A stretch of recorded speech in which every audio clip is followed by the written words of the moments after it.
हाँ, तो सभी बच्चे अपनी क्लास में आ चुके हैं स्मार्ट में? Yes sir. बहुत अच्छी बात।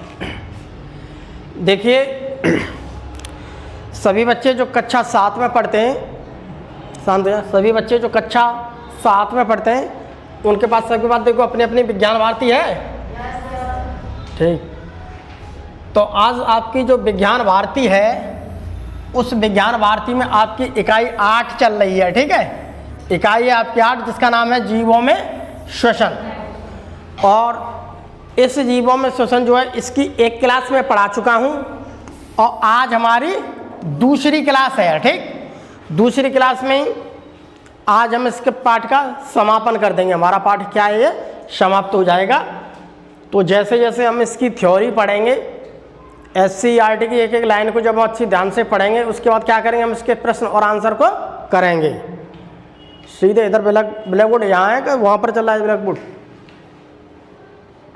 इसके बाद यहाँ पे जो सारे इसके क्वेश्चन हैं, सारे के सारे क्वेश्चनों को यहाँ पर किया जाएगा। ठीक, मैं पूरी PPT को रोक दूंगा, वो क्वेश्चन है, क्वेश्चन के आंसर सभी बच्चे लिखेंगे। ठीक, और नेट की परीक्षा तुम्हारी आने वाली है 29 तारीख में, 29 नवंबर को तुम्हारी परीक्षा होगी नेट की। बहुत सारे क्वेश्चन विज्ञान के आते हैं, ज़्यादातर क्वेश्चन उसमें विज्ञान के आते हैं, गणित के भी आते हैं, ऐसी बात नहीं है, गणित के भी आते हैं और विज्ञान, लेकिन विज्ञान पर यहाँ पर अच्छी तरह से पढ़ाया जा रहा है। सारे के सारे क्वेश्चन हैं इस SCERT की बुक से ही आएंगे, इससे बाहर से कोई भी प्रश्न नहीं आएगा। तो सभी बच्चे तैयार हो जाएं। तैयार होकर के आज हम देखते हैं कि आज हमें आखिर में पढ़ना क्या है दूसरी क्लास में, जो कि हमारी इसकी सेकंड क्लास है। इस सेकंड क्लास में आज हमको पढ़ना क्या है, इससे पहले हमने श्वसन के बारे में थोड़ा समझा, श्वसन क्या होती है क्या नहीं। आज हम पढ़ेंगे मानव का श्वसन तंत्र। तंत्र का मतलब होता है इसका एक सिस्टम, कि श्वसन जो प्रक्रिया होती है वो कैसे कैसे होती है, कहाँ होकर के गुजरती है, उस सारी चीज़ों के बारे में हमारी किताब के अंदर लिखा है। हम उस सारी चीज़ को अच्छी तरह से पढ़ेंगे। तो देखो, आज पढ़ेंगे मानव का श्वसन तंत्र। ठीक, तो सभी बच्चे ये वाली हेडिंग निकाल लें, मानव का श्वसन तंत्र। सही बच्चे खोल लें अपनी अपनी किताब को। सबने निकाल लिया मानव का श्वसन तंत्र? कक्षा 7 वाले सही बच्चों निकाल लिया? केवल अपनी किताब को एक लाइन देखो, बाकी सारी चीज़ यहाँ पर देखो। यहाँ पर सारी चीज़ अच्छी तरह समझ में आएगी, किताब के अंदर नहीं आएगी। किताब के तो शॉर्ट रूप में लिखी हुई है SCERT के। यहाँ पर आपको सारे इमेज मिलेंगी, चित्र मिलेंगे, जिससे आपकी पढ़ाई एक बेहतर ढंग से होगी। बस वहीं पर बैठ जाओ सभी बच्चे, बात मत करना, शांत बैठ जाओ यहीं पर। कौन क्लास 7 के बच्चे? बहुत अच्छी बात है। किताब नहीं विज्ञान की? तो विज्ञान की किताब नहीं खोलो या विज्ञान किताब लेकर के आ जाओ। देखिए, बेसिक शिक्षा परिषद में ज़्यादातर पढ़ने वाले ग्रामीण बच्चे होते हैं जो एक बार विद्यालय आते हैं। मेरा मतलब एक दिन विद्यालय आ जाएंगे और 3 दिन 4 दिन तक वो विद्यालय आते ही नहीं हैं। बार बार फ़ोन करना पड़ता है, माता से फ़ोन करो, पिताजी से फ़ोन करो, उन्हें कोई परवाह नहीं होती है। इसलिए बेसिक शिक्षा परिषद में पढ़ने वाले जितने बच्चे हैं उनकी यही हकीकत है कि वो विद्यालय पढ़ने के लिए कभी समय पर आते नहीं हैं। और जितनी देर तुम्हें यहाँ डिजिटल बोर्ड पर पढ़ा दिया जाता है, केवल बच्चे इतनी देर पढ़ते हैं, बाकी घर जाके यहाँ पर कोई भी बच्चा नहीं पढ़ता है। तो देखिए, आज हम शुरू करते हैं मानव का श्वसन तंत्र। ठीक, तो इसे हम कहते हैं रेस्पिरेटरी सिस्टम ऑफ ह्यूमन। तो हम बात यहाँ पर कर रहे हैं, आज अपनी कक्षा में बात करें मानव की। तो मानव किस प्रकार से सांस लेता है, किस प्रकार से सांस कहाँ कहाँ कर होकर के जाती हैं, वो सारी चीज़ के जो हमारी पुस्तक के अंदर लिखा हुआ है SCERT में, उस सारी चीज़ को यहाँ पर अच्छी तरह से हम समझेंगे। ठीक, तो देखिए, सबसे पहले इसमें निम्नलिखित अंग पाए जाते हैं। ठीक, बहुत सारे ऐसे अंग हैं जो उसमें पाए जाते हैं। तो उसमें पहला है हमारा नासाद्वार। नासाद्वार का मतलब होता है कि जो हमारी नाक है, उस नाक में ये छेद दिखाई दे रहे हैं, इसी कहते हैं, नाक के द्वार को कहते हैं क्या? नासा। नासा का मतलब होता है नाक, नाक के द्वार, तो नासा द्वार। तो सबसे पहले हम क्या करेंगे मालूम है? सबसे पहले हम सांस लेते हैं तो सांस हमारी यहाँ नाक पर पहुँचेगी। तो पहले सांस कहाँ पहुँचती है हमारी? नासा द्वार, यानी नाक के द्वार पर। ठीक है, तो पहले यहाँ पर देखो हम समझते हैं। आज मैं भी 15 दिन बाद क्लास लेने के लिए आया हूँ। दीपावली मेरी तबीयत खराब हुई तो डेंगू हो गया था मुझे। ठीक, थोड़ी थोड़ी डॉक्टर ने मुझे परमिशन दे दी है पढ़ाने के लिए और कहा है कि ज़्यादा चिल्लाना नहीं, इसलिए सभी बच्चे शांत बैठे रहेंगे। ठीक, देखिए, हमारे चेहरे पर एक उभरी हुई संरचना पाई जाती है। हमारा चेहरा है, हमारे चेहरे पर उभरी हुई का मतलब उठी हुई, ये देख रही है ना, ये मेरा चेहरा है, ये देखो नाक है, ये मेरी नाक है, तो क्या है, उभरी हुई। उभरी हुई का मतलब होता है ऊपर उठी हुई। ठीक, उधर मन देखिए, अपनी किताब को देख लो, बस खोल लो, बाकी सारी चीज को यहाँ पर देखो। पढ़ने का काम घर पर होता है, स्कूल में काम केवल समझने का होता है। हमारे चेहरे पर एक उभरी हुई संरचना पाई जाती है, ये है हमारी उभरी हुई संरचना, ये है मेरा चेहरा, और चेहरे पर ये उभरी हुई मतलब निकली हुई बाहर, ठीक, थोड़ी उठी हुई संरचना पाई जाती है, जिसे नासिका या नाक कहा जाता है। या तो हम इसे नासिका कह सकते हैं, या हम इसे क्या कह सकते हैं, नाक। नाक तो सभी बच्चे जानते हैं, नाक। ठीक, जिनमें दो अंडाकार बाह्य छिद्र पाए जाते हैं। अब सभी अपने अपनी नाक को देखिए, तो हमें अपनी नाक में दो छिद्र पाए जाते हैं, गोल गोल छिद्र होते हैं अंडाकार, ठीक, तो दो छिद्र पाए जाते हैं। यही देखो इसमें लिखा है, जिन्हें हम नासा द्वार कहते हैं। अब कोई भी अगर आपसे पूछता है कि नासा द्वार कैसे कहते हैं, नासा द्वार का मतलब होता है जो हमारे चेहरे पर नाक पाई जाती है, उस नाक के जो गोल गोल छिद्र होते हैं उन्हीं को हम क्या कहते हैं, नासा द्वार या नाक का द्वार। यही होके तो जाएगी। तो पहला हमने स्टेप पूरा कर लिया है नासा द्वार का, ये था मेरा नासा द्वार। हमारी नाक में गैस चलेगी, वायु चलेगी, हवा चलेगी, ठीक। दूसरा होता है नासा गुहा। अब गुहा किसे कहेंगे, गुहा का मतलब होता है कैविटी। ये तो मेरे नाक के छिद्र दिख रहे हैं, अब इसके अंदर हम देखते हैं तो यहाँ पर खूब खोखली जगह है। खोखली जगह है कि नहीं, जैसे मेरा मुंह है तो मुंह के अंदर बहुत सारी खोखली जगह, जीभ है, खाना पीना खा सकता हूँ मैं।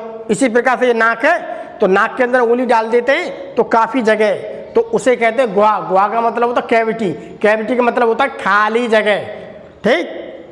तो ये तो मेरा द्वार हो गया नाक का, उसके अंदर ऐसी जगह है, ठीक, खाली जगह है। इसी को देखते हैं नासा गुहा। नासा गुहा का मतलब होता है नाक की कैविटी, यानी कि कैविटी का मतलब होता है बहुत सारी जगह, स्पेस।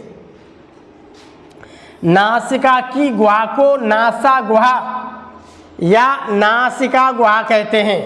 अब मैं जैसे ही नाक के अंदर पहुंचते हैं द्वार से, तो हमें बहुत सारी जगह खाली मिलती है, ठीक, तो उसे कहते हैं हम नासा गुहा। तो देखिए, ये तो मेरी नाक का द्वार था। अब यहाँ पर देखिए बहुत सारी ये जगह है, खाली है का, इसे मैं कहूँगा नासा गुहा। ये है मेरी नासा गुहा, ठीक। तो नासा गुहा कहते हैं, नासा गुहा की दीवार पर छोटे छोटे एवं महीन बाल एवं श्लेष्म ग्रंथियां होती हैं। जब भी कभी हम अपनी नाक को देखते हैं तो हमें अपनी नाक के अंदर बहुत छोटे छोटे से क्या दिखाई देते हैं, बाल। तो हमें नाक में जैसे हम देखेंगे तो नाक में क्या, हमें बहुत छोटे छोटे महीन बाल दिखाई देते हैं हमें। तो वही कह रहा है इसमें क्या, बहुत छोटे छोटे महीन बाल होते हैं, और यहीं पर श्लेष्म ग्रंथियां मिलेंगी, ठीक। अभी देखते हैं, जिनमें से श्लेष्म नामक चिपचिपा पदार्थ निकलता रहता है। यहाँ पर एक श्लेष्म ग्रंथियां मिलती हैं जिसकी में क्या है, चिपचिपा पदार्थ निकलता रहता है, जैसे कि नाक वगैरह देखिए निकलती रहती है, तो वहीं पर श्लेष्म ग्रंथियां होती हैं, उन्हीं ग्रंथियों से वो पदार्थ निकलता रहता है बाहर, जिसे हम क्या कहते हैं, नाक। जैसे किसी को सर्दी हो जाए या बहुत सारी चीज़ें हो जाती है, तब हम देखते हैं तो नाक बहुत ज़्यादा मात्रा में क्या है, निकलती है, तो उसी को हम क्या कहते हैं, श्लेष्म ग्रंथियां निकलती हैं, चिपचिपा पदार्थ निकलता है, ठीक, जिसे हम नाक कहते हैं, ठीक है। अब तीसरे स्टेप आ जाएंगे ग्रसनी। ग्रसनी देखिए, ये वाला भाग है मेरा, ये यहाँ से देखिए हम खाना पीना, कोई यहाँ से खाना खाएंगे वो भी यहाँ ग्रसनी में आता है, यहाँ से सांस ली वो भी यहाँ पर, तो ये वाला जो मेरा हिस्सा है इसे मैं क्या कहता हूँ, ग्रसनी। अब ग्रसनी में मैंने यहाँ से कोई हवा ली, पहले मेरे दरवाजे पे पहुँची नाक पर, फिर नाक के अंदर हवा है, अब नाक के अंदर से हवा मेरी कहाँ जाएगी, या ग्रसनी पहुँचेगी। तो नासा गुहा पीछे की ओर एक नली नुमा संरचना में खुलती है। अब ये नासा गुहा है, ये यहाँ जा कर के एक नलीनुमा संरचना है, ये है नली जिसे हम ग्रसनी कहते हैं। तो यहाँ पर जाकर क्या ये जॉइंट हो रही है, ठीक, कि नली में खुलती है, जिसे हम ग्रसनी कहते हैं। तो ग्रसनी क्या है, अगर मैं कोई भी खाना भी खाता हूँ, इससे पहले मैं पाचन तंत्र में पढ़ाया, तो खाना हम कोई भी खा रहे हैं तो खाना पहले हम अपने मुंह के अंदर डालते हैं, फिर हमारा मुंह की ये कैविटी होती है जैसे हम माउथ कैविटी कहते हैं, मुख गुहा कहते हैं, यहाँ से खाना बहुत देर तक चबाते रहेंगे, फिर वो मेरा खाना ग्रसनी में आ जाता है, ठीक, ईसोफेगस में चलता रहता है, उसी को मैं ग्रसनी कहते हैं। तो इसी प्रकार से क्या है, मैंने यहाँ से कोई सांस ली तो सांस भी मेरी यहाँ तक ग्रसनी में आ गई, तो ग्रसनी में क्या हुआ, मेरी सांस आ गई। अब वहाँ से देखते हैं, अब हम आगे पहुँचेंगे स्टेप में। अब आगे हमें क्या मिलेगा, हम जैसे ही आगे पहुँचते हैं तैसे ही हमें एक चीज़ फिर मिल जाएगी हमें नई। डिजिटल बोर्ड काफ़ी दिनों से चलानी है, इसलिए ये भी कुछ गड़बड़ से कर रहा है, ठीक है।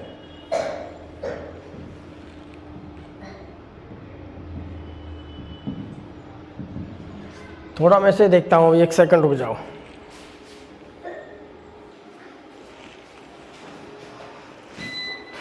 तो देखिए फिर उसके बाद हमारी जो सांस है वो अगली मालूम है कहाँ पहुँचती है, श्वास नली पर, ठीक है। तो अब हम देखते हैं कि कोई भी हवा है या एयर है, अब मेरी श्वास नली क्या है, ये तुम्हें दिख रही है, ये श्वास नली है, ये वाली, ठीक, इसे श्वास नली कहते हैं। ये वाली जो लाल लाल दिख रही है इसे श्वास नली कहते हैं। देखिए श्वास नली के भी देखिए दो पार्ट होते हैं, एक तो देखो पार्ट इधर जा रहा है, एक पार्ट इधर जा रहा है, ठीक है। पहले ए पार्ट को देखते हैं, पहले सबसे पहले हम श्वास नली को देखेंगे। श्वास नली या नलिका जैसी संरचना होती है। श्वास नली क्या है, एक नलिका ट्यूब जैसी, ऐसी ट्यूब जैसी संरचना होती है, ठीक है, ऐसी ट्यूब जैसी संरचना होती है जो दो नलिकाओं में बटी होती है, जिन्हें श्वसनिया कहते हैं। तो ये देखिए यहाँ पर आ गई मेरी, अब ये यहाँ पर क्या है, दो जगह बटी हुई है, ठीक है, ये दिख रही है तुम्हें, जैसे ये है ए, इधर आ जाइए, इधर आ जाइए, ठीक, ऐसे बटी हुई है। ये तो है मेरी क्या, श्वास नली। ये देखो अब ये दो भागों में बट गई, ठीक, दो भागों में बट जाती है, तो जिन्हें हम क्या कहते हैं, श्वसनिया। इसे हम क्या कहेंगे, श्वसनिया, ठीक है। तो इन्हें हम क्या कहते हैं, श्वसनिया। ये है देखिए श्वसनिया, ठीक। अब देखिए प्रत्येक श्वसनी अपनी अपनी ओर के फेफड़ों में खुलती है। ये इधर वाले फेफड़े में खुलेगी और ये इधर वाले फेफड़े में। मान लीजिए कि मैं ऐसे खड़ा हूं, ऐसे करके खड़ा हूं, तो ऐसे खड़ा हूं तो ये मेरा राइट है, ये मेरा क्या है, राइट है, राइट फेफड़ा, और ये क्या है मेरा, लेफ्ट। इधर मैं लेफ्ट कहता हूं, बायां, ये है मेरा दायां यानी राइट, ठीक। तो दो फेफड़े हैं, तो मेरी श्वास नली क्या हुआ, आगे जाकर के दो भागों में बट गई, जिसे हम श्वसनी कहते हैं। एक चलेगी मेरी इस फेफड़े में, एक चलेगी मेरी इस फेफड़े में, ठीक। अब देखते हैं श्वास नली के बाहरी सतह पर सी की आकृति के छल्ले जैसी संरचनाएं होती हैं। तो ये है मेरी श्वास नली। इस श्वास नली के जो बाहर एक है, आपको ऐसी ऐसी तरह जैसे छल्ले जैसी, जैसे ये है नली, इस नली पर देखिए ऐसे संरचना बनी होती छल्ले जैसी। किसी भी बकरा बकरा का तुमने देखा होगा ना गलफड़ा, ये फेफड़ा, तो उसी में ऐसे छल्ले जैसे बने होते हैं। हम यहाँ पर ऐसे नीचे जाके देखेंगे, इसमें तो ऐसे छल्ले बने होते हैं, पाइप जैसे। पाइप देखा तुमने पानी भरने का, कोई हरा हरा सा पाइप आता है, उस पर ऐसे धारी सी बनी होती हैं, ठीक है। इसी प्रकार की इसी पे ऐसे सी आकार के छल्ले बने होते हैं, ठीक है, छल्ले जैसे। ये श्वास नली को आपस में चिपकने से रोकती हैं। अब वो छल्ले से होंगे, वहाँ थोड़ी टाइट है, तो मेरा वो पाइप होता नहीं है, वो गोल ही बना रहेगा। अगर ये छल्ले जैसे नहीं होंगे तो मेरी श्वास नली ऐसे चिपक जाएगी, दिक्कत होगी। तो वो ऐसे टाइट होते हैं जिसकी वजह से जो पाइप है नहीं वो बिल्कुल ऐसा का ऐसा ही बना रहता है। तो हम यहाँ पर देखते हैं जो आपस में चिपकने से रोकती हैं ताकि इनमें वायु स्वतंत्रता पूर्वक आ जा सके।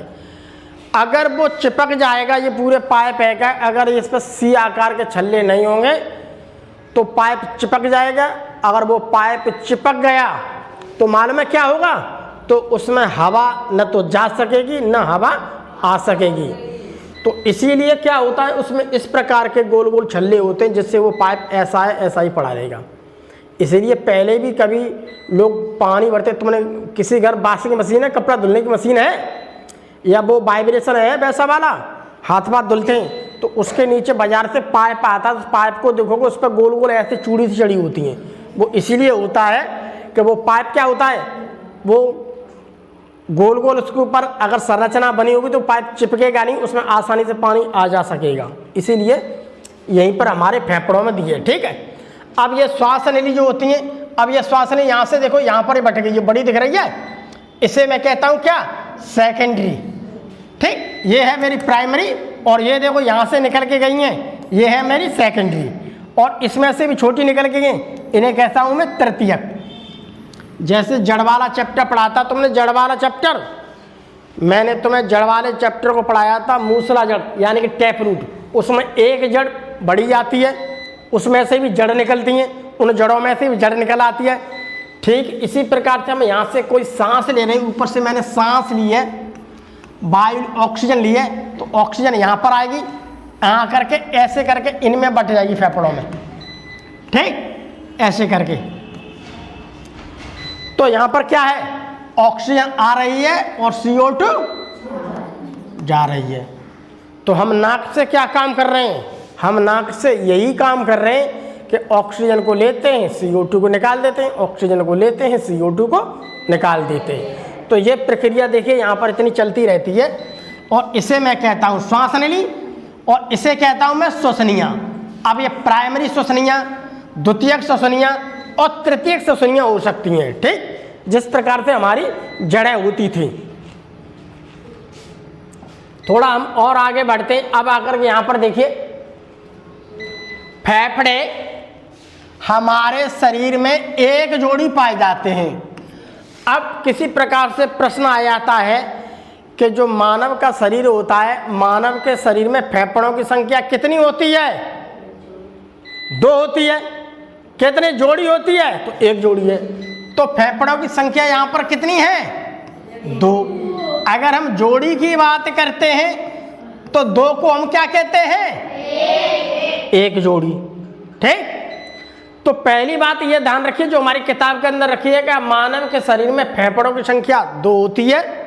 संख्या कोई पूछता है तो 2 बता देना, अगर कोई जोड़ी भी पूछता है कितने जोड़ी होती है तो 1 जोड़ी बता देना, ठीक। ये शंकु के आकार की संरचना की तरह होते हैं। तो ये ज्यादातर शंकु के आकार की संरचना की तरह है। शंकु का मतलब होता है, देखो इस प्रकार से बनी हुई संरचना होती है एक तरह की, ठीक है, ऐसी संरचना होती है, इसे हम शंकु कहते हैं। इसे हम अगर गौर से देखा जाए तो ये मेरा क्या है, एक तरह का शंकु ही है। गणित में शंकु पढ़ते हैं, तुम्हें मास्टर साहब ने नहीं पढ़ाया होगा, पढ़ा देंगे, ऊंची क्लास में जाओगे तुम्हें सब पता लग जाएगा शंकु क्या होता है। तो इनकी संरचना शंकु के आकार की होती है, ठीक। इतनी बात को ध्यान रखना। वक्ष गुहा में हृदय के दोनों ओर एक एक बायां एवं दायां फेफड़ा होता है। अब हम बात करते हैं वक्ष। वक्ष का मतलब होता है हमारा सीना, वक्ष का मतलब होता है हमारा सीना। तो अगर हम सीने की बात करते हैं तो सीने को अगर हम देखते हैं तो हमारे क्या यहाँ पर मिलती है, पसली मिलती है नहीं। पसली को देखेंगे तो पसली के नीचे क्या मिलेगा आपको, फेफड़े मिलेंगे। और इस फेफड़े में यहाँ पर देखो, यहाँ पर मुझे हार्ट मिलता है, हृदय, ठीक। मुझे यहाँ पर क्या मिलेगा देखने के लिए, हृदय। हृदय को देखते हैं तो हृदय ये क्या कह रहा है, वक्ष गुहा में हृदय के दोनों, ये है मेरे पास हृदय। हृदय के एक तरफ ये फेफड़ा है और हृदय के दूसरी तरफ ये फेफड़ा है। यानी कि मान लीजिए कि हृदय है, हृदय के एक तरफ फेफड़ा इधर है और एक तरफ फेफड़ा इधर है। तो इधर वाले फेफड़े को कहता हूं मैं दायां फेफड़ा और इधर वाले को कहता हूं मैं बायां फेफड़ा। यानी इसे मैं कहता हूँ राइट लंग, इसे कहता हूँ मैं लेफ्ट लंग। तो हमारी जो बच्चुआ, ये देखो लिखा है बच्चुआ का मतलब होता है सीना, सीना का मतलब अंदर, ठीक है। तो हृदय के दोनों ओर एक एक यानी कि दायां एवं बायां फेफड़ा पाया जाता हो। तो मेरा मान लीजिए हृदय यहाँ पर है, तो हृदय के एक तरफ इधर है और एक तरफ इधर, दोनों तरफ क्या मिलता है मुझे? फेफड़ा, दो फेफड़े होते हैं, ठीक है। श्वसनियां फेफड़ों के भीतर महीन महीन असंख्य वायु कूपिकाओं में खुलती हैं। अब अगर हम बात करते हैं श्वसनी की, जो मैंने बताई थी बहुत पतली पतली छोटी छोटी होती हैं जो निकल करके अभी आ रही हैं श्वसनियां, ये है देखिए श्वसनियां, देखो पाइप सा चढ़ा हुआ है, ये दिख रहा है तुम्हें, श्वसनियां है। इस श्वसनिया को देखते हैं, ये फेफड़ा है, फेफड़े में देखो इस प्रकार से खुलती हैं, ये दिख रहा है, ये देखिए इस प्रकार से फेफड़ों के अंदर खुलती हैं। इनमें हवा आ रही है बहुत पतली पे। जब भी कभी तुमने किसी जानवर का भी फेफड़ा देखा होगा तो उसे ऐसे दाबोगे तो दब जाएगा, ऐसे दाबोगे तो दब जाएगा, उसमें हवा भरोगे तो हवा भर जाएगी एक। तो ठीक इस प्रकार से उसके अंदर ऐसे ही हवा भर जाती है। जब हम सांस लेते हैं तो हवा भर जाती है फेफड़ों में, जब हम सांस छोड़ते हैं तो फेफड़ों से हवा निकल जाती है। तो हमारे फेफड़े क्या सिकुड़ते रहते हैं, फूलते रहते हैं, सिकुड़ते रहते हैं, फूलते रहते हैं। तो ये है देखिए वो श्वसनियाँ जिन्हें हम ब्रोंक्यूल्स कहते हैं इंग्लिश में, ठीक। और ये क्या है? वायुकूपिकाएं, जिसे हम एल्वियोलाई कहते हैं। तो ये है देखिए इस प्रकार की वायुकूपिकाएं होती हैं। इसके अंदर क्या, हम जब भी कभी सांस लेंगे तो फेफड़ों के अंदर क्या होता है? सांस चली जाती है। देखिए वायुकूपिकाओं में ही, वायुकूपिकाएं देखो ये बनी हुई है, ये दिख रही है तुम्हें, ये है वायुकूपिकाएं, ये देखो वायुकूपिकाएं, एल्वियोलाई कहते हैं इस इंग्लिश में। वायुकूपिकाओं में ही ऑक्सीजन और कार्बन डाइऑक्साइड गैस का आदान प्रदान होता है। अब यहाँ पर क्या हो रहा है? यहाँ पर मैंने जो भी कोई सांस ली, ऊपर से ऑक्सीजन ली, ऑक्सीजन फेफड़े में पहुँची, ऊपर से अंदर से शरीर ने कार्बन डाइऑक्साइड गैस को निकाला, वो यहाँ पर आ गई। तो यहाँ पर क्या हो रहा है? यहाँ पर ऑक्सीजन आ रही है और कार्बन डाइऑक्साइड जा रही है। तो दोनों का यहाँ पर क्या हो रहा है? आदान प्रदान, यानी कि एक्सचेंज, ठीक है, एक्सचेंज। ऑक्सीजन आ रही है, CO2 निकल रही है, ऑक्सीजन आ रही है, CO2 निकल रही है। तो ये हमारे फेफड़े होते हैं। फेफड़ों में पाई जाने वाली ये वायुकूपिकाएं ये दिख रही हैं तुम्हें, इसी को वायुकूपिका आप कहते हैं। ध्यान से देखना, तुम्हारे चित्र नहीं है NCERT में, उसमें SCERT में। अब देखिए हम थोड़ा और आगे बढ़ते हैं, सभी बच्चे शांत हो जाएं, थोड़ा और आगे बढ़ते हैं। अब देखते हैं श्वसन प्रक्रिया को। सांस तो ले ली हमने, अब थोड़ी उसकी प्रक्रिया को एक बार और समझ लेते हैं, आखिर में ये प्रोसेस है क्या, ठीक। तो देखिए सबसे पहले सांस मेरी नाक में आई, नासा द्वार में आई, उसके बाद नासा गुहा में, उसके बाद ग्रसनी में, ग्रसनी से श्वास नली में, श्वास नली से श्वसनियों में, श्वसनियों से फेफड़ों में, ये प्रक्रिया चलती रहती है, ठीक। वहां से ऐसे करके आइए। अब देखिए नासा द्वार ये है, ठीक। नासा गुहा देखिए ये है, ये देखो बनी हुई खाली जगह, इसे नासा गुहा कहते हैं। ग्रसनी देखिए ये है ग्रसनी, ये दिख रहा है आपको यहाँ पर, ये ग्रसनी है। श्वास नली देखिए ये बन के आ रहा चित्र, वहाँ पे दिखाई जा रही है, ये नली दिख रही है मोटी मोटी, ये है मेरी श्वास नली। अब श्वसनिया, श्वसनिया देखो ये है छोटी छोटी छोटी छोटी छोटी छोटी दिख रही है, ये है श्वसनिया। अब यहाँ तक आने के बाद अब क्या हुआ? अब मेरी गैस यहाँ के बाद पहुँचेगी फेफड़ों के अंदर, कूपिकाओं में, ये पहुँच गई फेफड़ों में। ये प्रक्रिया होती है श्वसन की प्रक्रिया। अब इसे देखिए, अंतः श्वसन में ली गई ऑक्सीजन युक्त वायु नासा द्वार से होकर नासा गुहा में प्रवेश करती है। अंतः श्वसन का मतलब होता है इंस्पायरेशन। इंस्पायरेशन उसे कहते हैं जिसमें हम सांस लेते हैं। मैंने यहाँ पर ऑक्सीजन ली, ऑक्सीजन कहाँ पहुँची? इस नासा द्वार से नासा गुहा में, ठीक, प्रवेश करती है। देखो लिखा हुआ है ऑक्सीजन युक्त वायु नासा द्वार से होकर नासा गुहा में प्रवेश करती है। पहले ऑक्सीजन मैंने ये ली, ये पहुंच गई यहाँ पर, यहाँ से पहुंच गई यहाँ पर, ठीक। नासा गुहा से होते हुए वायु ग्रसनी पहुंचती है। अब यहाँ से पहुंचते हुए ग्रसनी में पहुंच गई। ठीक, अब ग्रसनी से होते हुए वायु श्वास नली की दोनों शाखाओं, अब यहाँ पर आ गया श्वास नली की दोनों शाखाओं, इधर और इधर दोनों शाखाओं, दाईं श्वसनी एवं बाईं श्वसनी, लेफ्ट साइड में और राइट साइड में, ठीक, के द्वारा दाएं एवं बाएं फेफड़ों में जाती है। अब मैंने ले ली अब मेरी दाएं फेफड़े में और बाएं फेफड़े में क्या चलेगी, वायु जो मैंने ली है। अब यहाँ से एक्शन क्या होगा, यहाँ से CO2 पेट के अंदर से निकल जाएगी, CO2 वो नाक के द्वारा बाहर निकल जाएगी। तो ये चीज़ तुम्हारी किताब के अंदर लिखा हुआ है, किताब के अंदर सब लिखा है कि नहीं है? इस सीक्वेंस में समझ लो, ज़्यादा समझ में आएगा। चित्र वहाँ पर आपको नहीं मिलेगा देखने के लिए, ये चित्र यहाँ पर है। मैंने इसकी एक एक लाइन को बड़े ध्यान से तुम्हें समझा दिया है। अब हम थोड़ा और इससे आगे बढ़ते हैं। अब देखिए यहाँ पर मानव में श्वसन की क्रियाविधि। अब क्रियाविधि को देखते हैं आखिर में हो कैसे रही है, इसकी क्रियाविधि को समझाओ। तो एक तो होता है सांस को अंदर लेना, ऐसे करके मैंने सांस क्या अंदर ले ली। एक होता है अंदर से सांस को बाहर निकालना, तो मैंने यहाँ से बाहर निकाल दी। अंदर मैंने क्या ले ली, ऑक्सीजन, बाहर मैंने क्या निकाल दी। तो अब श्वसन की प्रक्रिया में क्या होता है, इस क्रियाविधियों में क्या होता है, सांस को अंदर लेना और अंदर से वायु को बाहर निकालना। अब देखिए समझते हैं, फेफड़े बच्च गुहा में स्थित होते हैं। ये है बच्च गुहा, इसे मैं बोलता हूँ बच्च गुहा। ठीक, पसलियाँ वसलियाँ होती हैं, इसे मैं क्या बोलता हूँ, बच्च गुहा यानी कि सीना। ठीक, बच्च गुहा में स्थित होते हैं, जिसे आधार प्रदान करने के लिए पेशीय परत डायाफ्राम होती है।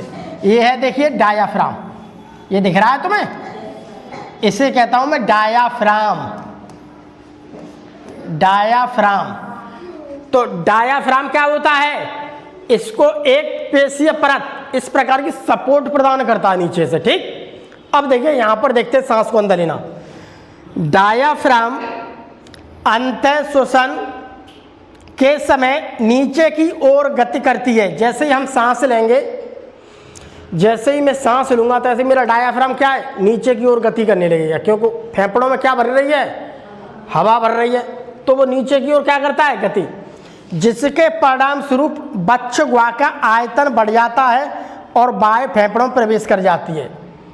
जब मेरा फेफड़ा छोटा है और जैसे ही मैं सांस लूँगा तो फेफड़े के अंदर हवा भर जाएगी, तो फेफड़ा का साइज क्या होगा, बढ़ जाएगा। गुब्बारा देखा है तुमने, गुब्बारे में अगर हवा भर देते हैं तो गुब्बारा कैसा हो जाता है, फूल जाता है, उसका आकार बढ़ जाता है।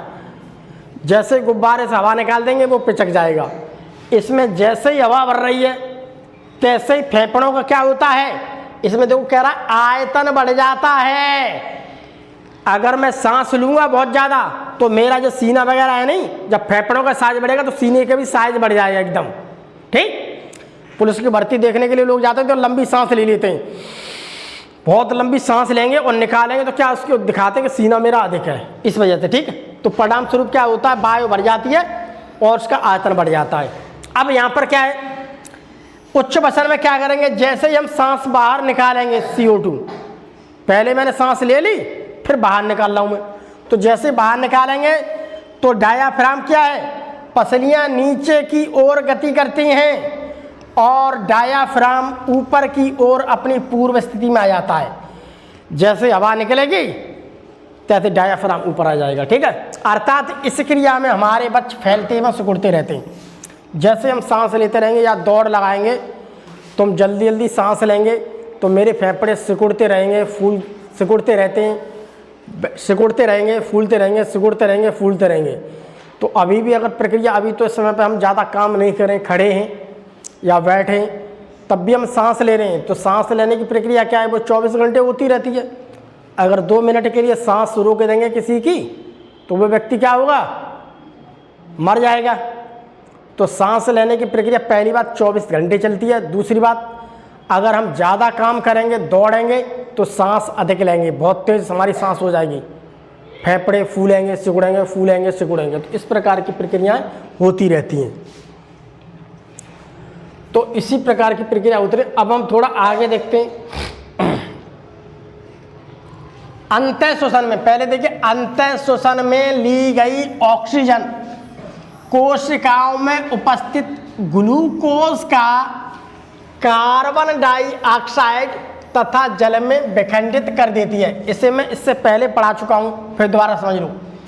इस क्रिया में ऊर्जा विमुक्त होती है जिसका उपयोग जैविक क्रियाओं के पाचन क्रिया, श्वसन क्रिया, उत्सर्जन क्रिया आदि में होता है। इसको मैं अच्छी तरह से इससे पहले वाली क्लास में अच्छी तरह से पढ़ा चुका हूँ। ये मेरा कोशिकीय श्वसन है। कोशिकीय श्वसन होता कैसे है? ये है मेरे फेफड़े। फेफड़ों में सबसे पहले क्या हुआ, यहाँ पर ऑक्सीजन आई, ठीक, ऑक्सीजन यहाँ पर फेफड़ों में आई। अब वो फेफड़ों से जो ऑक्सीजन मैंने हवा ली है उसका सिस्टम किससे होगा? इस हृदय से। अब यहाँ से ऑक्सीजन इस हृदय में पहुंच गई।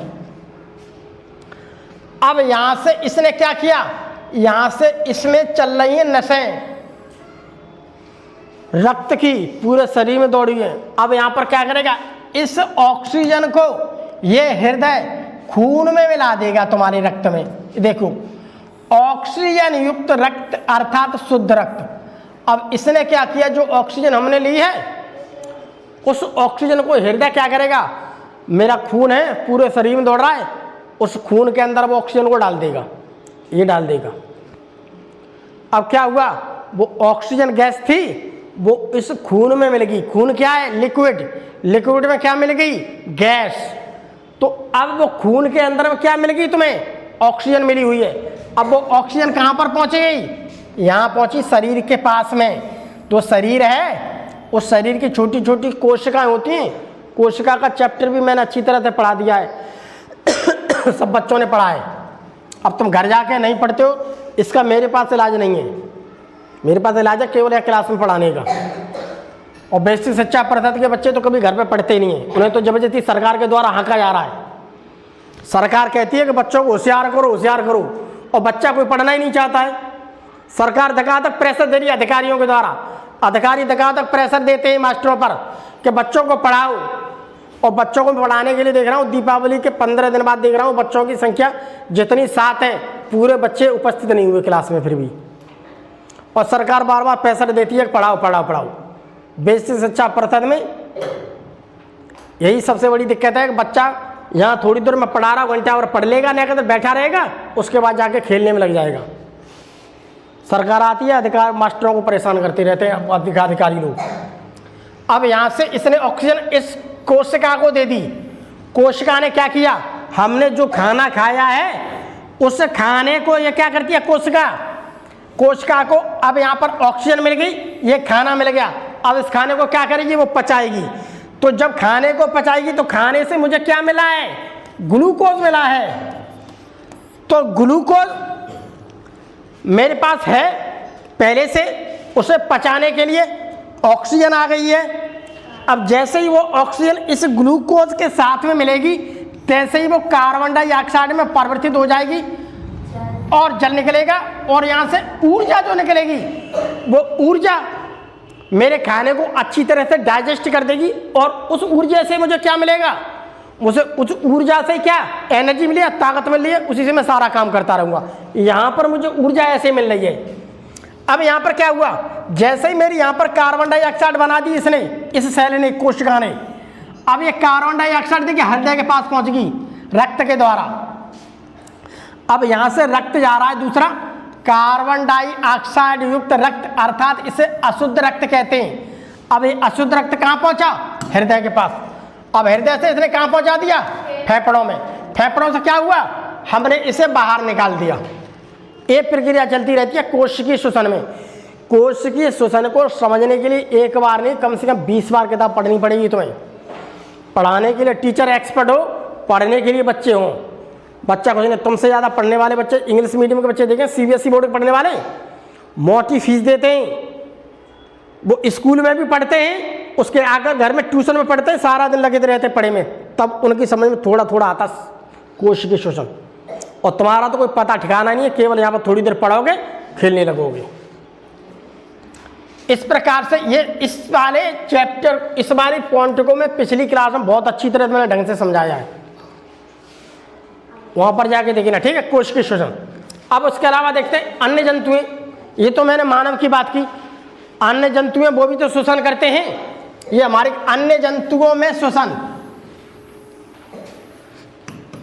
अन्य जंतुओं में शोषण, अन्य जंतुओं शोषण में देखते हैं। देखिए हम अच्छी तरह से जानते हैं कि श्वसन सभी सजीवों की एक अति महत्वपूर्ण आवश्यकता है, क्योंकि इसके बिना कोई भी जीव जिंदा नहीं रह सकता है। श्वसन के बारे में इससे पहले भी मैंने तुम्हें अच्छी तरह से समझाया कि श्वसन क्या है, सबकी जरूरत है जीव की। अगर जो जीव श्वसन नहीं करेगा वो मर जाएगा, यानी कि उसे ऑक्सीजन नहीं मिली तो वो मर जाएगा। तो यहाँ पर क्या है, सभी की आवश्यकता है, सभी की जरूरत है। अगर किसी को भी खाना नहीं मिले तो क्या होगा, वो मर जाएगा। तो जिस प्रकार से हमें खाना चाहिए खाने के लिए, तो मुझे ऑक्सीजन भी चाहिए जीने के लिए। ऑक्सीजन मेरा काम क्या करे, मेरे खाने को पचाएगी जाकर के शरीर में। अब इंसान सांस फेफड़ों से लेता है, नाक के द्वारा, नाक से लेता है सांस, इसलिए उसके पास नाक है। अब और जीवें, किसी के पास नाक नहीं है तो वो भी तो सांस लेंगे, तो कैसे लेंगे, उसके बारे में देखो बताया गया है। हमारी पृथ्वी पर विभिन्न प्रकार के जीव पाए जाते हैं। अब अगर हम पृथ्वी की बात करते हैं जिस पर हम रहते हैं, तो पृथ्वी हमारी बहुत बड़ी है। पृथ्वी पर 1 लाख नहीं, 2 लाख नहीं, 3 लाख नहीं, पृथ्वी पर 10 लाख, 15 लाख, 16 लाख, 18 लाख जीव पाए जाते हैं। बहुत सारे जीव पाए जाते हैं। अब उनमें से कुछ जीवों के बारे में देखो, यहाँ पर वर्णन बताया हमारे SCERT की बुक्स में, उसे समझते हैं। कुछ जीव तो ऐसे होते हैं जो कि आकाश में उड़ते हैं, वो भी सांस लेते हैं। कुछ जीव ऐसे हैं जो कि मिट्टी के अंदर रहते हैं, वो भी सांस लेते हैं। कुछ जीव ऐसे हैं जो पानी के अंदर रहते हैं, तो वो भी सांस लेते हैं, ठीक। कुछ जीव ऐसे हैं कि उनकी नाक फाँक तो है नहीं, वो ऐसे जमीन पर रेंगते रहते हैं, जैसे सांप देखा तुमने, सांप की तरह। तो यहाँ पर हर प्रकार के जीव ऐसे हैं, कोई शाकाहारी है, कोई मांसाहारी है, अलग अलग वातावरण में रहते हैं। तो सबके भी सांस लेने की विधि क्या है, अलग अलग बताइए। अब देखते हैं उसे। सभी जीवों के शरीर की संरचना भिन्न भिन्न होती है। पानी में रहने वाला है तो उसके शरीर की बनावट अलग होगी, उड़ने वाला है उसके शरीर की बनावट अलग होगी, क्योंकि उड़ने वाला है तो उसके पंख तो होंगे ही, बिना पंख के थोड़ी नहीं उड़ पाएगा, ठीक। और ज़मीन में उसमें पानी में रहने वाला है तो पानी में रहने वाले के लिए पंख की जरूरत है नहीं, क्योंकि वो ज़मीन उड़ तो नहीं रहा। तो उसके लिए क्या होता है, उसके लिए पतवार का काम करने वाले उसके ऐसे बाल से लगे होते हैं, ठीक। जैसे हम पढ़ेंगे भी मछली वाले चैप्टर में आएगा, तो मछली वाले में बताएंगे। देखिए यहाँ पर इन सारी चीज़ को देखते हैं। पानी वाले रहने वाली बनावट ये है, ये वो प्राणी है जो पानी में भी रह सकता है, ज़मीन पर भी रह सकता है, दोनों जगह पर। इसके भी सांस लेने के कुछ न कुछ नियम होंगे। पानी में रह रहा है तो सांस कैसे लेगा, ज़मीन पर रह रहा है तो सांस कैसे लेगा, हवा में उड़ रहा है तो सांस कैसे लेगा, ज़मीन के अंदर ये केंचुआ रह रहा है तो सांस कैसे लेगा, ये हरी घास खाता है, घास फूस को खाता है तो ये सांस कैसे लेता है, ये कीड़ा होता है, ठीक है। अब देखते हैं। तो सबके यहाँ पर देखिए, इसके शरीर की बनावट अलग है, इसके शरीर की बनावट अलग है, इसके शरीर की बनावट अलग है, इसके शरीर की बनावट अलग है, इसके शरीर की बनावट अलग है, जिसके कारण उनकी श्वसन विधियाँ, जब शरीर की बनावट अलग है, रहन सहन अलग है, खान पान अलग है, तो सांस लेने की भी उसका सिस्टम कुछ अलग ही होगा। अब देखते हैं, देखिए यहाँ पर कुछ एक कोशिकीय सूक्ष्म जीव जैसे अमीबा, पैरामीशियम आदि। अब एक कोश की बात करते हैं, जैसे कि ये है मेरे पास अमीबा, ठीक, ये है अमीबा, ये है मेरे पास पैरामीशियम, ठीक, ये है मेरे पास क्या, पैरामीशियम। ये दोनों ही क्या है, एक कोश की हैं, बहुत छोटे हैं, एक कोशिकीय इतने छोटे हैं कि मुझे इन्हें देखने के लिए सूक्ष्मदर्शी की जरूरत पड़ेगी। तो इनमें श्वसन प्रक्रिया शरीर की सतह से विसरण द्वारा होती है। अब इनका ये शरीर है, इसके शरीर की बनावट ऐसी है, ठीक, इसके शरीर की बनावट है, तो ये सांस कैसे लेगा? बॉडी सरफेस से, इससे, ये बॉडी की सतह है, ये हल्की सी सतह दिख रही है आपको, इसकी चमड़ी सी दिख रही है थोड़ी छोटी, इससे लेगा बॉडी सरफेस से विसरण द्वारा। कैसे लेगा? विसरण द्वारा, डिफ्यूजन द्वारा, विसरण द्वारा। तो ये और ये दोनों सांस कैसे ले रहे हैं? अपनी बॉडी सरफेस से, शरीर की सतह से, शरीर की सतह से, इस सतह से, ठीक, डिफ्यूजन द्वारा। अब बहुकोश की जीव केंचुआ की बात करते हैं। केंचुआ, तुम जैसे ही मिट्टी खोदोगे, जहाँ गंदी संदी मिट्टी होती है वहाँ खोदोगे तो वहाँ तुम्हें बहुत सारे क्या निकलेंगे? तो केंचुआ जमीन के अंदर है तो वो भी सांस तो ले रहा है। अब देखते हैं वो सांस कैसे ले रहा है। इस केंचुए को देखते हैं तो ये भी सांस लेने के लिए जो इसकी स्किन है, लाल लाल स्किन दिख रही है, स्किन, त्वचा, ठीक, इसमें श्वसन क्रिया त्वचा द्वारा होती है।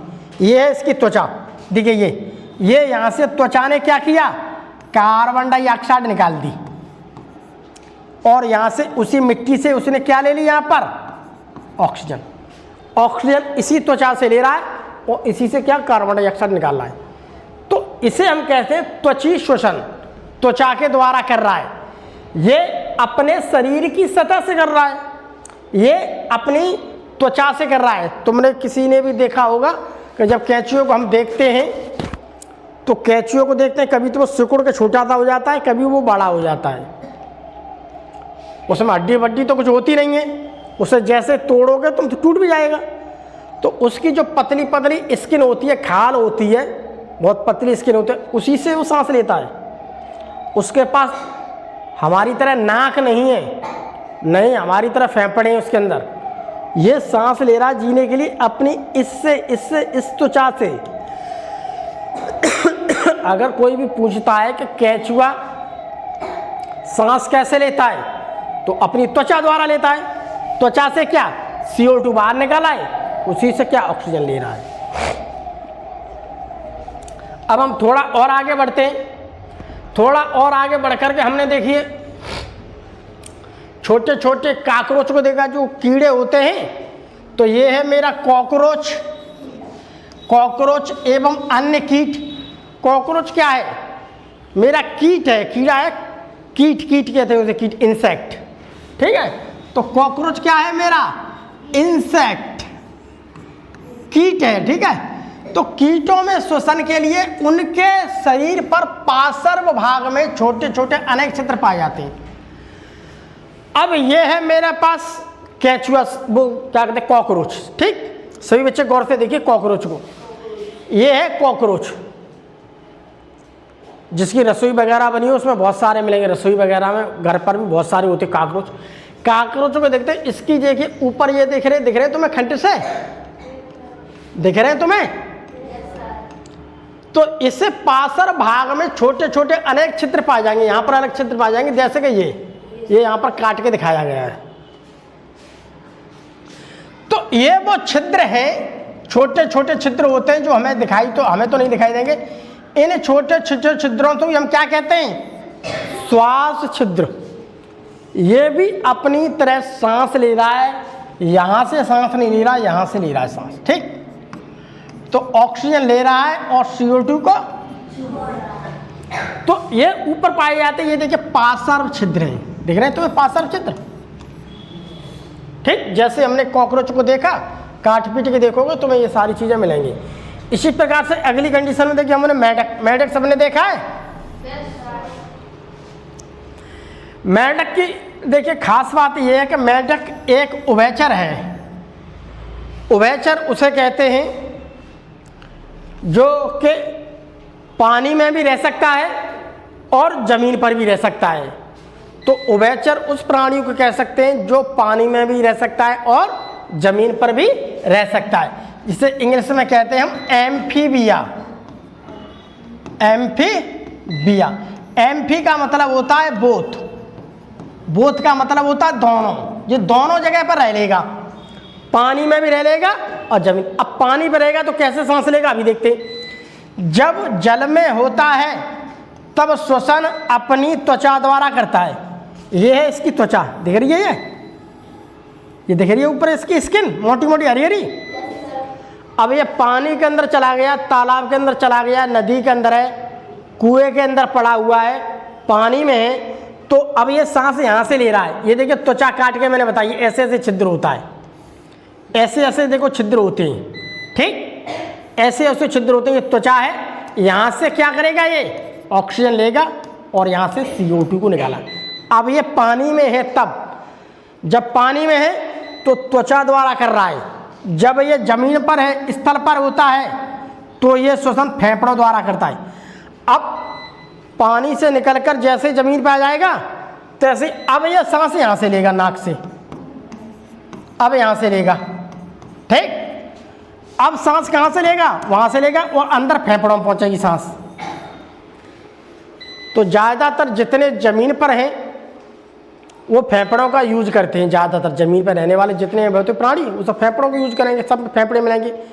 बकरी देख लिए, बकरी के अंदर फेफड़ा मिलेगा, गाय के अंदर फेफड़ा मिलेगा, भैंस के अंदर फेफड़ा मिलेगा, हिरन के अंदर फेफड़ा मिलेगा, शेर के अंदर, कुत्ता है, सब के अंदर फेफड़ा मिलेगा, क्योंकि वो ज़मीन पर रह रहे हैं और सबके पास नाक है, ठीक, सबके पास क्या है, नाक है। तो वो क्या करते हैं, सब में फेफड़ा मिलेगा। जब ये ज़मीन पर आ गया तो नाक से काम करने लगा, अब इसके फेफड़े काम करने लगे। जब ये जल में हो गया तो इसकी स्किन काम करने लगती है। यहीं से सवाल पूछा जाता है कि जब मेंढक जल में होगा तो वो कैसे श्वसन करेगा। इसी प्रकार के प्रश्न आते हैं परीक्षा देने के लिए, बीआरसी पे जाते हो, विज्ञान के प्रश्न इसी प्रकार से प्रश्न बनते हैं कि जब मेंढक जल में होता है तो वो कहाँ से सांस लेगा, किससे सांस लेगा, त्वचा द्वारा सांस लेगा। जब मेंढक स्थल पर होता है तो किससे सांस लेगा, नाक से। स्थल का मतलब जमीन। अब इसी प्रकार से थोड़ा और हम आगे बढ़ते हैं, मछली पर आ गए, ठीक है। सब जानते हैं कि ये मछली है, तो मछली है तो पहली बात ये जल में रहती है, सबको पता है किस में रहती है, ये जल में रहती है, ठीक है। तो मछली जल की सबने पता है। तो अब देखिए यहाँ पर तो जल में रहती है, इसलिए हम इसे क्या कहते हैं, इसीलिए हम इसे कहते हैं जलीय जीव, जलीय जीव। तो जल में रहती है इसलिए हम इसे कहते हैं जलीय जीव। जलीय जीव जैसे मछली, मछली में श्वसन के लिए एक विशेष अंग किलोम या गलफड़े हो जाते हैं। तो मछली को जब हम गौर से देखते हैं तो उसके यहाँ पर पास में तुम्हें देखिए ये इस प्रकार की संरचना पाई जाती है जिसे हम क्या कहते हैं, गलफड़े, गिल्स। इसे आप गौर से देखिए, सब मछलियों में मिलेगा। अब मछलियां इन गलफड़ों के द्वारा सांस लेती हैं। पानी है, पानी के अंदर है, तो पानी क्या होता है, पानी के अंदर ऑक्सीजन गैस घुली हुई होती है, ठीक। अब ये क्या करेंगे, ये यहाँ से क्या करेंगे, ऑक्सीजन ले रही है। तो मछलियां कैसे सांस लेती हैं, गलफड़े द्वारा, गलफड़े से, ठीक है। अगर किसी प्रकार से ऐसे प्रश्न आ जाता है कि मछलियां किस प्रकार से सांस लेती हैं, तो गलफड़े से, ठीक है। तो मछलियां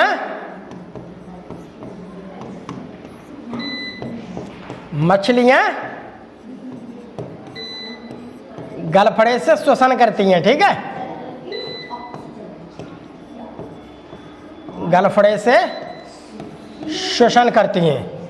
तो इस प्रकार से हम कह सकते हैं कि मछलियां हैं, मछलियां गलफड़ों से श्वसन कर रही हैं। विभिन्न प्रकार के जीव हैं वो भी श्वसन कर रहे हैं। अब उसी प्रकार की चीज में अब आ जाता है आपका पेड़। पेड़ के बारे में सोचते हैं, देखिए पेड़ क्या कर रहे हैं। तो अब हमें पढ़ना है पौधों में श्वसन, पौधों में श्वसन, ठीक। तो देखिए जंतुओं की तरह पौधे भी सांस लेते एवं छोड़ते हैं। जिस प्रकार से जंतु ऑक्सीजन लेते हैं, कार्बन डाइऑक्साइड छोड़ते हैं, ठीक उसी प्रकार से पौधे भी ऑक्सीजन ले रहे हैं, और कार्बन डाइऑक्साइड छोड़ रहे हैं। तो पौधे भी क्या ऑक्सीजन यहाँ पर ले रहे हैं सांस में, श्वसन में। ये प्रकाश संश्लेषण नहीं करें, प्रकाश संश्लेषण में तो वो कार्बन डाइऑक्साइड लेगा और ऑक्सीजन छोड़ेगा, लेकिन श्वसन प्रक्रिया में क्या होगा, वो ऑक्सीजन लेगा और CO2 को छोड़ेगा। देखिए यहाँ पर जंतुओं की तरह पौधे भी सांस लेते हैं छोड़ते हैं। पौधों में भी श्वसन क्रिया पाई जाती है, क्योंकि उन्हें भी जीवित रहने के लिए विभिन्न प्रकार की जैविक क्रियाएं करनी पड़ती हैं। इन क्रियाओं के लिए ऊर्जा की आवश्यकता होती है।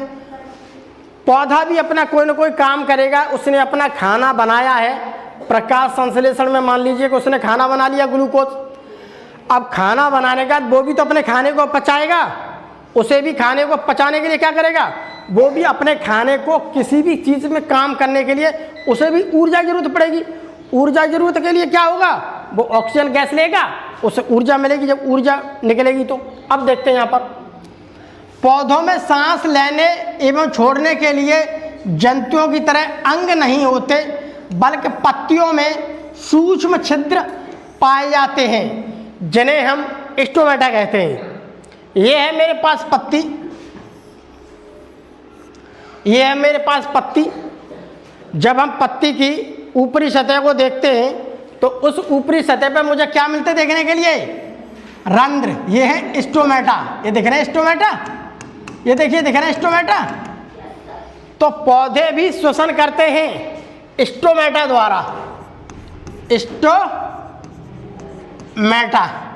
स्टोमेटा के द्वारा, यानी कि रंध्र द्वारा। ये रंध्र किसे कहते हैं, छोटे छोटे छिद्रों को कहते हैं। बहुत छोटे छोटे छिद्र होते हैं। पत्तियाँ होती हैं, पौधे की पत्तियाँ देखिए, उस पत्तियों को हम गौर से देखेंगे सूक्ष्मदर्शी से तो मुझे उसके ऊपर छोटे छोटे छिद्र दिखाई देंगे। उसी से ही वो ऑक्सीजन गैस ले रहे हैं। तो उन्हें हम क्या कहते हैं, हम रंध्र कहते हैं, स्टोमेटा। रंध्रों से ऑक्सीजन और कार्बन डाइऑक्साइड गैसों का आदान प्रदान होता रहता है। तो ये है मेरे पास देखिए एक चित्र बना हुआ, ये है मेरे पास चित्र बना हुआ किसका, एक स्टोमेटा का। स्टोमेटा का मतलब होता है रंध्र का। पत्तियाँ है, पत्ती को मैंने काट के देखा, ये पत्ती को काट के देखा तो देखो इस प्रकार का छिद्र बना हुआ, ये है मेरा स्टोमेटा। अब इसे देखते हैं, अगर इस स्टोमेटा की या कंडीशन को देखते हैं, अगर इस प्रकार से ऐसी खुली हुई है तो इसे मैं क्या कहूँगा, ओपन। ओपन का मतलब रंध्र खुला हुआ है, स्टोमेटा क्या है, खुला हुआ है। अगर ये दोनों चिपक जाएंगे तो स्टोमेटा क्या है, बंद है। ठीक, अब इसके ऊपर देखो तुम्हें दिखने वाली ये हरी हरी संरचना दिख रही है, ये वाली, इधर देखिए सभी बच्चे। तो ये दोनों संरचना जो दिख रही है इसे मैं कहता हूं रक्षक सेल्स, गार्ड सेल्स। इसे मैं इसमें शायद बना होगा, तुम्हारे पास चित्र बना हुआ है, वो चित्र खूब साफ नहीं है, अच्छा नहीं है, उसमें ज़्यादा नहीं लिखा है, वो केवल सिंपल चित्र बना हुआ है। उससे बढ़िया चित्र मैंने यहाँ पर लगाया PPT में, इसे देखो। तो ये वाला इसे मैं कहता हूँ रक्षक सेल्स, यानी कि गार्ड सेल्स, गार्ड कोशिकाएं। उसके अलावा ये मेरी पत्ती है, पत्ती की ऊपरी सतह को कहते हैं हम एपिडर्मल कोशिकाएं। ऊपरी पत्ती है, पत्ती के सबसे ऊपर जो परत होती है उसे कहते हैं एपिडर्मल। एपी का मतलब होता है बाहरी, ठीक, बाहरी, ऊपरी, सबसे ऊपरी। ये है मेरे पास केंद्रक, और ये आपको हरे हरे दिखाई दे रहे हैं, एक क्लोरोप्लास्ट। क्लोरोप्लास्ट क्या करेंगे मालूम है, प्रकाश संश्लेषण में भाग लेंगे। उसके अलावा रक्षक कोशिका की कोशिका भित्ति, ये है कोशिका भित्ति रक्षक कोशिका की। तो ये जो तुम्हारे सामने एक चित्र बना हुआ है, ये चित्र बना हुआ आपका रंध्र का, यानी का स्टोमेटा का। निचले स्तर पर थोड़ा लिखा है, जैसे आप ऊंची क्लास में पहुंचेंगे, क्लास 9th में पहुंचेंगे, थोड़ा बड़ा मिलेगा, थोड़ा अधिक लगेगा। और जैसे आप क्लास 11 और क्लास 12 में पहुंचेंगे, इसके ऊपर बहुत सारा लिखा हुआ मिलेगा। तो जैसे ही हम क्लास 6, 7, 8 को पढ़ते हैं तो वहाँ पर विज्ञान शॉर्ट रूप में लिखी हुई है, कम लिखी हुई है। 9th 10th में इससे थोड़ी अधिक लिखी हुई है, 11th 12th में इससे अधिक है। और BSc लेवल पे पहुँचेंगे तो मुझे इसके बारे में बहुत सारा एक चैप्टर ही मिल जाएगा लगभग में। तो इसलिए यहाँ पर थोड़ा बताया गया है हमारी किताब के अंदर में, उतना ही मैंने तुम्हें समझा दिया। ये इस प्रकार के स्टोमेटा होते हैं। अगर कोई भी पूछता है आपसे क्या पौधे भी ऑक्सीजन गैस लेते हैं, तो आप बता देना कि पौधे भी ऑक्सीजन गैस लेते हैं स्टोमेटा के थ्रू। ठीक, ये स्टोमेटा होता है, रंध्र बोलते हैं इसे, हिंदी में बोलते हैं रंध्र। रंध्र का मतलब होता है छिद्र है का एक तरह का, ठीक है, बहुत छोटे छोटे छिद्र हैं। तो यहाँ पर क्या है, इनसे ही क्या मुझे ऑक्सीजन गैस लेते हैं, इसी से CO2 गैस निकालते रहते हैं। अब इससे थोड़े हम आगे बढ़े तो थोड़े प्रकाश संश्लेषण की क्रिया देखते हैं। उससे पहले मैंने देखी श्वसन की, अब प्रकाश संश्लेषण की देखते हैं। प्रकाश संश्लेषण की क्रिया में ये देखिए, इसमें कार्बन डाइऑक्साइड प्रयुक्त की जाती है तथा ऑक्सीजन गैस बाहर निकलती है। ठीक, तो प्रकाश संश्लेषण में क्या हो रहा है, पौधे कार्बन डाइऑक्साइड को ले रहे हैं और ऑक्सीजन को निकाल रहे हैं। तो ये है मेरे पास क्या, सूर्य है, यहां से इसे क्या मिल रही है, ऊर्जा, सौर ऊर्जा, ठीक है, प्रकाश ऊर्जा, सनलाइट, ठीक है। और इसे वातावरण से क्या मिल रही है, CO2 मिल रही है, ठीक है। और यहां से ये क्या ले रहा है, पानी ले रहा है। अब ये पानी और CO2 मिल करके अब ये क्या करेगा, ऑक्सीजन निकाल देगा। प्रकाश संश्लेषण में यही तो होता है। प्रकाश संश्लेषण में क्या होगा, पौधे ऑक्सीजन को निकालेंगे और CO2 को लेंगे। ये प्रकाश संश्लेषण की प्रक्रिया वाला चित्र बना हुआ है पूरा, ठीक है। तो देखिए, दिन में कार्बन डाइऑक्साइड तथा ऑक्सीजन का अनुपात संतुलित रहता है। हम दिन की जब बात करते हैं, इस समय दिन है, तो दिन में पौधे कार्बन डाइऑक्साइड को ले रहे हैं और ऑक्सीजन छोड़ रहे हैं। कार्बन डाइऑक्साइड ले रहा है, ऑक्सीजन छोड़ रहे हैं, यानी कि उसने 50% कार्बन डाइऑक्साइड ले ली तो 50% ऑक्सीजन छोड़ दी। ठीक, तो अनुपात बराबर बना हुआ है। अब जैसे ही रात आएगी, तो रात में तो सूरज निकल नहीं रहा है, तो जब रात में सूरज नहीं निकल रहा है तो पौधे क्या करेंगे, वो ऑक्सीजन गैस नहीं छोड़ेंगे। क्यों, ऑक्सीजन गैस कब छोड़ेंगे, जब दिन होता है, सूरज निकलता है। अब 12 घंटे सूरज निकला तो 12 घंटे तक ऑक्सीजन तुम्हें देते रहे। अब सूरज छिप गया तो ऑक्सीजन थोड़ी नहीं देगा। क्यों, रात का टाइम है, अब प्रकाश संश्लेषण तो हो नहीं रहा है, तो वो ऑक्सीजन नहीं छोड़ेगा। तो क्या होता है, तो दिन में ये अनुपात बना रहता है, रात में क्या है, रात में वो ऑक्सीजन गैस नहीं छोड़ रहा, वो कार्बन डाइऑक्साइड ही छोड़ रहा है। श्वसन की क्रिया प्रत्येक क्षण जंतुओं और पौधों में होती रहती है। ठीक इसी प्रकार की श्वसन क्रिया क्या है, प्लांट भी करते रहते हैं। जब प्लांट करेंगे तो वो भी अब ऑक्सीजन गैस लेने लगे। तो इसीलिए अक्सर लोग कहते हैं कि रात में पेड़ के नीचे नहीं सोना चाहिए। तो रात के नीचे, पेड़ के नीचे क्यों नहीं सोना चाहिए, क्यों कि पौधे रात को ऑक्सीजन गैस तो दे नहीं रहे, वो भी कार्बन डाइऑक्साइड छोड़ रहे, इधर हम भी कार्बन डाइऑक्साइड छोड़ रहे, हो सकता है हमारी मौत हो जाए। तो इसलिए क्या होता है, तो प्रकाश संश्लेषण क्रिया या ऑक्सीजन हमें कब मिलती है, दिन में मिलती है। इसलिए अक्सर तुमने किसी को देखा है, अगर किसी को भी जुकाम हो रहा है, जुकाम हो रहा है तो दिन में तो उसे जुकाम कम रहेगा, जैसे ही रात होगी तो उसे जुकाम तेज हो जाएगा और उसे सांस लेने में दिक्कत होने लगेगी। क्यों, क्योंकि रात को इतनी ऑक्सीजन नहीं मिल रही है जितनी दिन में मिलती है। दिन में बहुत ज़्यादा मिलती है ऑक्सीजन, हमें पूरा दिन है, प्रकाश संश्लेषण हो रहा है, ज़्यादा ऑक्सीजन मिल रही है, रात में हमें नहीं मिल रही है। तो इसी प्रकार से रात में बहुत सारे जो दमा के पेशेंट होते हैं, उन्हें दिक्कत हो जाती है, वो दवा खाते हैं, इनहेलर का यूज़ करते हैं, इसी वजह से वो यूज करते हैं। रात्रि में जब प्रकाश संश्लेषण की क्रिया नहीं होती है, जब रात में प्रकाश संश्लेषण क्रिया क्यों होगी, क्योंकि सूरज ही नहीं निकला है, तब ऑक्सीजन की कमी हो जाती है। तो ऑक्सीजन ऑटोमेटिक, अब दिन की बात कर रहे हो तुम, दिन में हम अच्छी तरह से सांस ले रहे हैं खूब, क्यों कि सभी पौधे, दिन सूरज निकल रहा है और प्रकाश संश्लेषण कर रहे हैं और ऑक्सीजन हमें खूब मिल रही है, धकाधक अच्छा काम करेंगे हम। अब रात आ जाएगी तो रात में सूरज निकल नहीं रहा है, तो इसलिए ऑक्सीजन में क्या कमी हो जाएगी ऑटोमेटिक, तो ये रात में काम नहीं करेगा, कमी हो जाती है और कार्बन डाइऑक्साइड की मात्रा बढ़ जाती है। तो रात में अगर हम बात करें तो रात में क्या है, कार्बन डाइऑक्साइड की मात्रा वातावरण में अधिक बढ़ जाती है। तो इसीलिए लोग कहते हैं रात में पेड़ों के नीचे ज़्यादा नहीं सोना चाहिए।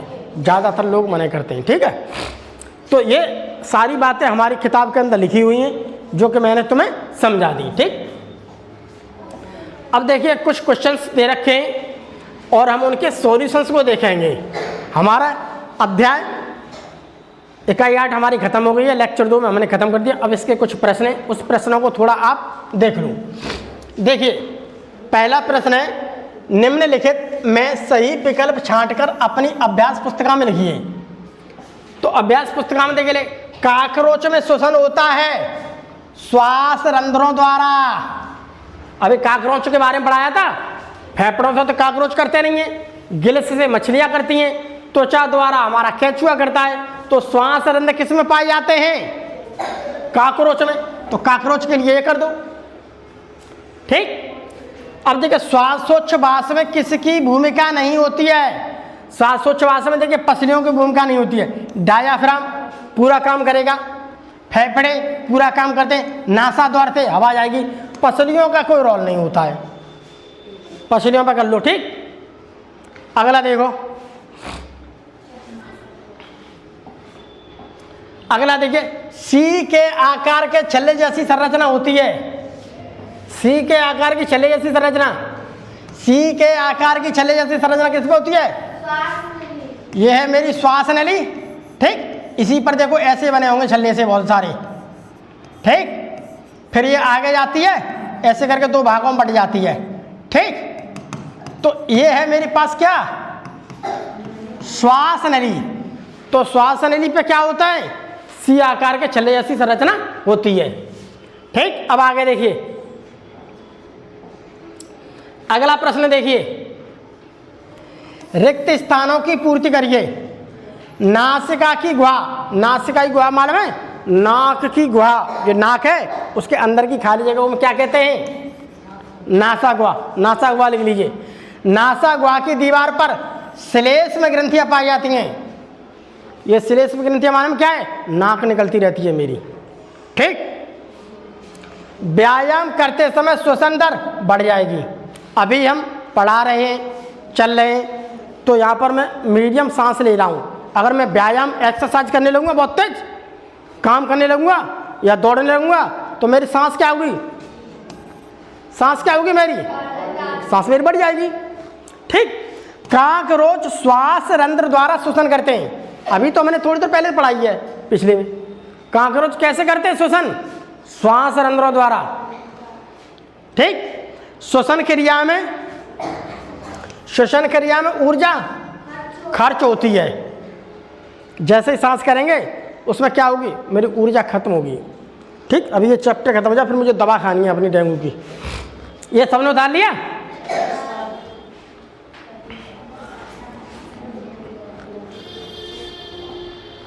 अब अगला प्रश्न आ गया, अगले प्रश्नों को देखिए।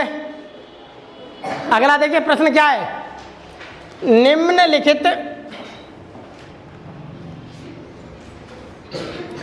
निम्नलिखित कथनों में सही कथन पर सही और गलत पर गलत का निशान लगाइए। ठीक है, अत्यधिक व्यायाम करते समय व्यक्ति की श्वसन दर धीमी हो जाती है। गलत। अत्यधिक व्यायाम करेंगे तो श्वसन दर भैया बढ़ जाएगी मेरी। अंत श्वसन में ऑक्सीजन युक्त वायु ग्रहण की जाती है, बिल्कुल सही है। यानी कि इंस्पायरेशन में जो वायु ग्रहण करते हैं उसमें ऑक्सीजन होती है। ठीक है, ये बात बिल्कुल सही है, सही का निशान लगाइए। मेढक त्वचा एवं फेफड़ों दोनों के माध्यम से श्वसन करते हैं, सही बात है। अगर मेढक पानी में तो त्वचा से करेगा श्वसन, जमीन पर है तो फेफड़ों से करेगा, ये बात सही है। ठीक, ये सही है, ये दोनों सही है। उच्च वसन को निःश्वसन भी कहा जाता है, ये भी सही है। पेड़ पौधे रंध्रों द्वारा श्वसन करते हैं, पेड़ पौधे रंध्रों द्वारा श्वसन करते हैं, ये भी सही है।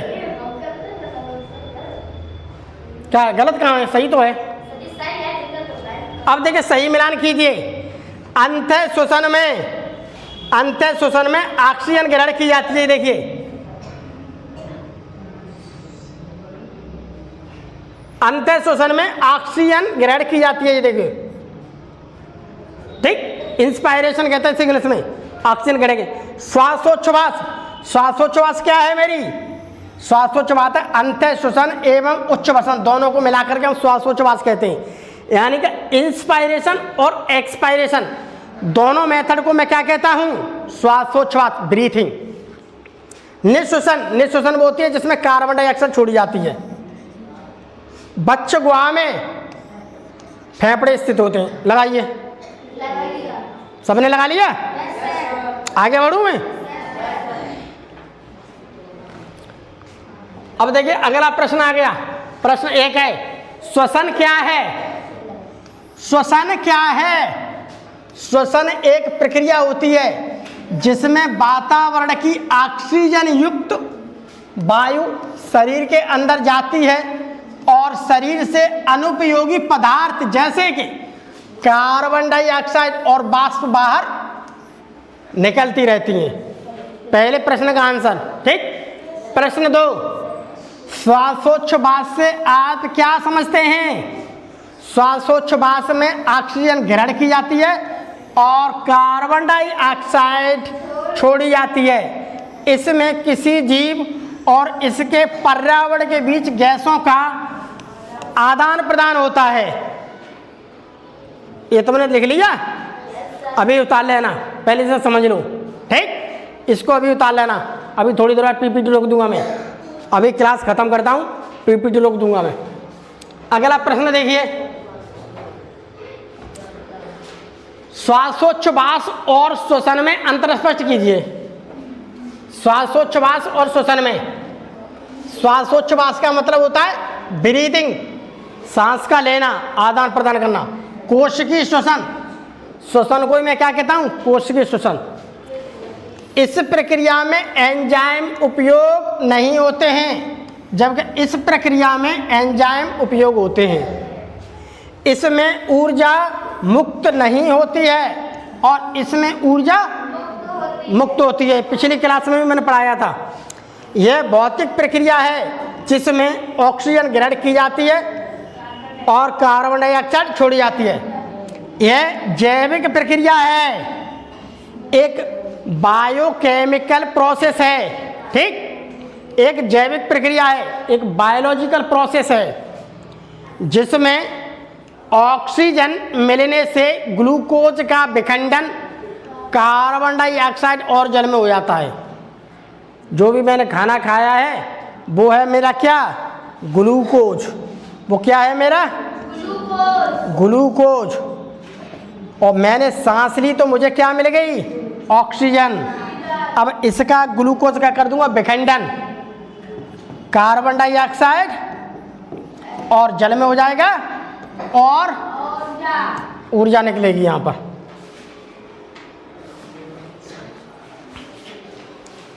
अब अगला प्रश्न आ गया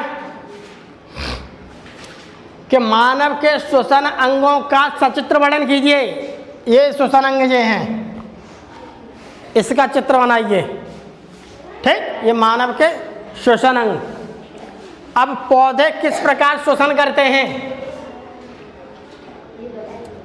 अगला प्रश्न आ गया, पौधे किस प्रकार श्वसन करते हैं? पौधों में सांस लेने एवं छोड़ने के लिए जंतुओं की तरह अंग नहीं होते, बल्कि पत्तियों में सूक्ष्म छिद्र टिनी पोर्स होते हैं जिन्हें हम स्टोमेटा कहते हैं, रंध्र कहते हैं। ये है पत्तियां और ये है रंध्र। रंध्री क्या करते हैं? ऑक्सीजन गैस लेंगे, कार्बन डाइऑक्साइड छोड़ेंगे, कभी कार्बन डाइऑक्साइड लेंगे, ऑक्सीजन छोड़ेंगे।